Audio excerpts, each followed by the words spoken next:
I think that it's unfortunate, but I do think this is an issue of trust with the citizenry of Knox County as well as with the teachers. Thank you. Thank you. Lauren Hopson, would you state your name and address for the record, please? And you have up to 5 minutes. Lauren Hopson, 7500 Poppin Drive, Knoxville, Tennessee. I hope what I'm going to say tonight makes sense. I just sat down to write this out the old-fashioned way by hand about 4 o'clock today. This evening, I would like to address the board concerning 2 issues currently facing our school system: charter schools and teacher raises.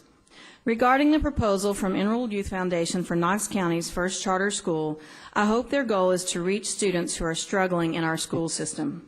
Not long ago, I had the pleasure and honor of spending an evening with Diane Ravitch.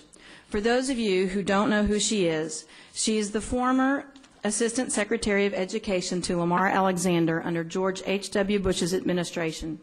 She also served under President Clinton and spent 7 years on the board that oversees the NAEP federal testing program. We discussed many educational issues that evening, among which were charter schools, which she used to support. The original intent of these schools was to provide an alternative to students struggling in traditional public schools. That is an honorable goal. However, once our nation became obsessed with test scores, charters had to prove their worth with them. Even if they originally take students with behavior problems and disabilities, they don't stay long, because once test scores become the be-all, end-all of a school's reputation, they don't help.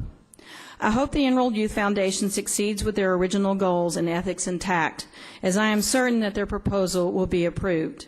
Maybe because even though many board members have publicly voiced concern about charter schools, a current school board member is also on the Emerald Board.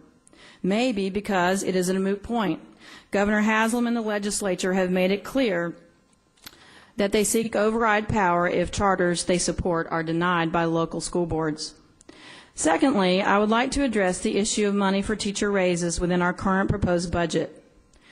I find it odd that several weeks back, when 50 or so educators from Knox County traveled to witness the current legislative session, it was quite obvious to us then that the state money for teacher raises was not going to be offered. Therefore, I am confused as to why a raise was even mentioned for our current budget. If I didn't know better, I think this was another example of the game. Let's help the teachers. Oh, wait, we can't. State won't let us. Even though for myself and many teachers a raise is not at the top of the list of things that we would like to see from our administration, no sane person would turn down extra pay if it was offered to them, without government strings attached, of course. Yes, the budget is tight, but several years back, when a suggestion to balance the budget by freezing teacher pay was made, I personally gave the superintendent several pages of ideas on how to save money so the budget would not be balanced on the backs of teachers. I am sure they are in the trash can by now, but it only took me one afternoon to collect those ideas from my coworkers. I'm sure it won't take long to get another one. By the way, not spending thousands of dollars for Parthenon Consulting would be at the top of the list. After all, we could have just looked at the recommendations they made for many other school districts. I'm pretty sure that we could have gotten the same information, and that would have been for free.